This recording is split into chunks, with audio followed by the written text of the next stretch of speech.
بسم الله الرحمن الرحیم. اسلام او شریعت کې بغیر صد عذر قصدن عمدن منز قضا کول ډیر سخت وعید راغلی. حدیث مبارک کې راځي من ترک الصلاة متعمدا فقد کفر. چا چې قصدن عمدن منز پرې خودو نو دی کافر شو. د دې د وجنا امام احمد ابن حنبل رحمت الله علیه فرمای چې چا قصدن عمدن منز پرې خودو نو دی کافر شو، د اسلام نه خارج. البته جمهور علما فرمای چې دی کافر کیږي نه، لیکن دی کفر ته نزدیک کیږي. بهرحال بغیر د عذر نه منز د خپل وخت باندې نه ادا کول قضا کول دا ګناه کبیره ده. لہذا خصوصا یو سړی کده د سحر منز نه کوي نو دغه مسلمان اصلاح فکار ده او به دا غیر لپاره اسباب او ذرایع چې مسلمان هغه استعمال کی. موجوده دور کې موبایل دی، ټیم پیس یا الارم په مقرره اوقاتو د مانځه باندې ودرې د هغې ترتیب برابر کی، نو یقینا دغه مسلمان دی به غافل نه پاتې کیږي د مانځه نه. البته یو مسلمان داسې دی چې دی اوږده پاتې شو یا د ده نه یره راله. حدیث مبارک کې راځي د چا نه چې منځ قضا شو په داسې حال کې چې دی اوږده و یا یره شو د ده نه، نو چې څه ټیم درته ور یاد شي یا راپاڅي د خوب نه په هغه ټیم کې د منځ ادا کړي. بهرحال که د یو مسلمان نه منځ قضا شه د دې قضا راوړل هغه څه دي ضروري دي. قضا د دغه منځونو واجب ده. بیا د دغه قضا منځونو د ادا کولو طریقه یو وی صاحب ترتیب. صاحب ترتیب هغه مسلمان ته ویلی شي چې د بلوغ نواله تر دې دور پورې د ده په ذمه باندې د 15 نه زیات منځونه پاتې نه وي، قضا کړي نه وي، یعنی 6 منځونه یا د 6 نه زیاتې قضا کړي نه وي، نو دا صاحب ترتیب دی. د منځونو د ادا کولو طریقه بدای که د صاحب ترتیب وي نو لاول به قضا منځ کوي، ځکه چې د 15 نه کم د نه قضا شوي. مثلا د سحر منځ ته نه قضا شو، د ماسپښین منځ ټیم راغه، دی به لاول قضا د سحر د مانځه راوړي، د هغې نه بعد به دی وقتي او د ادا چې کوم منځ دی د ماسپښین هغه به ادا کوي.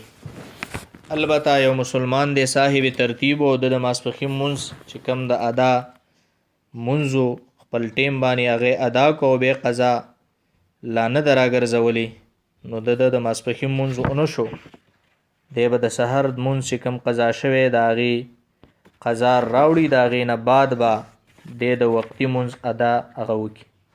او البته که صاحب ترتیب نه وي نو که هغې د منځ نه مخکې کوي که د منځ نه بعد یې کوي، هر ټیم کې د هغه منځ صحیح دی. البته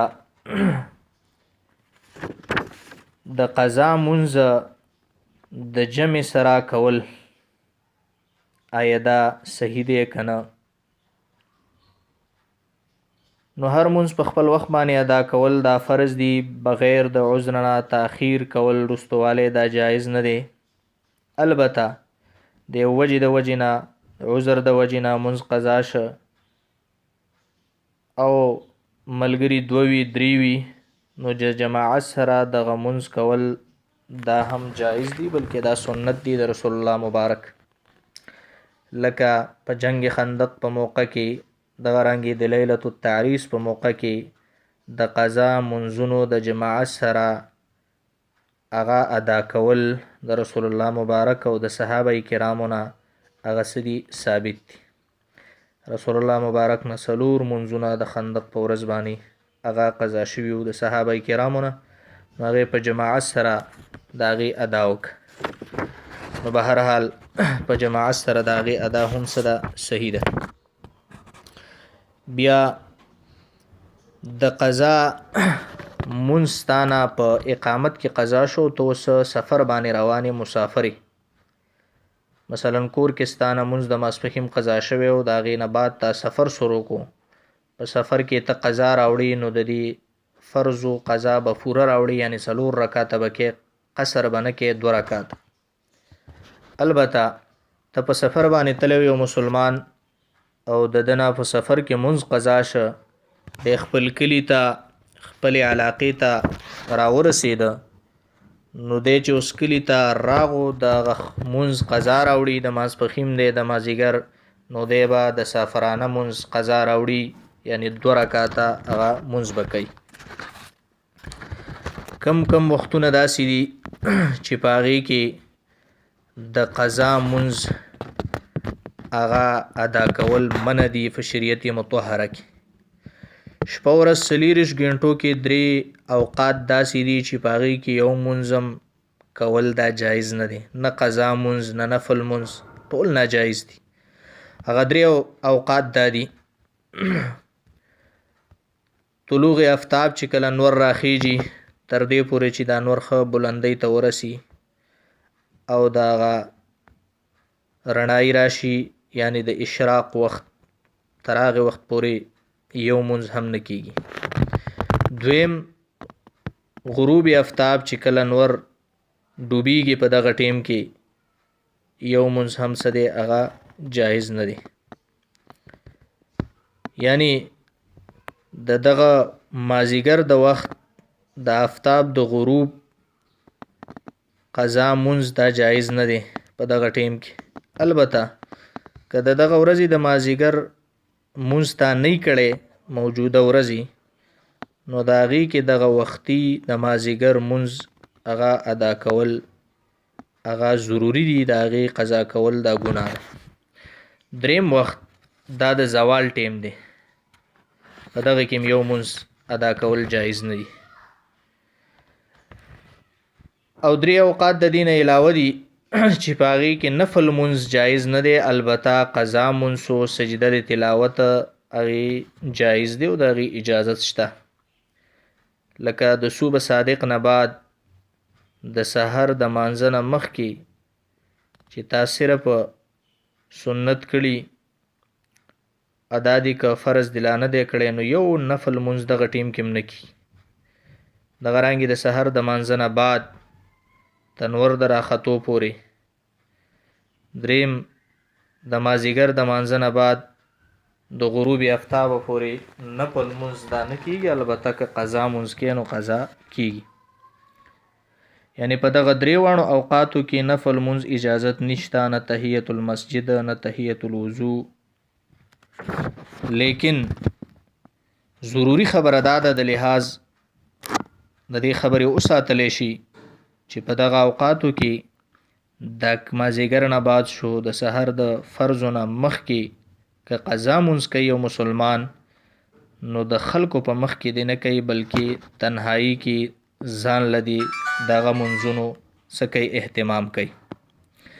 البته یو مسلمان دی او د دنه منځونه ډیر زیات قضا شوي دي، د دې د ادا کولو طریقه به صحیح نو د هغې د ادا کولو اسانه طریقه، مثلا تعداد یې نه دی معلوم، 50 منځونه دي، 100 دي، 200 دي، څومره منځونه د دې مسلمان نه هغه قضا شوي دي.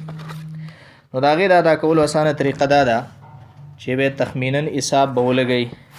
مثلا د بلوغ نواله چې دی کله نه بالغ شوی دی او د عمر مثلا 25 سال دی، 30 سال دی، دومره کالونه راځي او د هغه شپږو منځونو به حساب وکړي. 5 منځونه خو دا د سحر، د ماسپښین، د مازدیګر، ماښام، ماسخوتن او ویتر واجب د هغې قضام واجبه ده دا ځان له مستقل مونځ شو نو 6 مونځونه د هغې حساب به ولګئ چې دومره مونځونه رال بیا د نیت کولو چې په کومه طریقه باندې کوي لک مثلا دی د سحر مونځ کوي نو دی به داسې وایي چې دا د هغه اولنۍ قضا ده چې کومه زما په ذمه باندې د سحر سوه فاتې وه دا د سحر مونځ وکړو بیا چې دویم مونځ کوي نو داسې به وایي چې دا هغه اولنۍ د سحر قضا ده کومه چې زما په ذمه باندې باقي فاتې ده ځکه د دې نه مخکې چې کومه د وکړه خو د ده په ذمه فاتې نه شوه نو دویم کوم که دی نیت کوي دی به داسې وایي چې دا د سحر اولنۍ قضا کومه چې زما په ذمه باندې لا باقي پاتې ده دغه رنګې درېیمه څلورمه ځکه چې کومه کېږي خو د ده د ذمې نه بهر کېږي نو دا یو اسانه طریقه ده البته یو سړي نه قضا منځونه ډېر زیات د مسلمان نه قضا شوي دي منځونه او دی نوافل ادا کوي نو د هغې اهتمام دی نه کوي زیات تر دی د قضا منځونه اهتمام کوي چې د ذمې نه څه شي هغه فارغه شي ځکه د ده په ذمه باندې هغه منځونه فاتې دي نو د هر مونځ نه مخکې یا د هر منځ نه بعد د هغې د ادا کولو اهتمام دی وکړي چې د هغه ذمه فارغه شي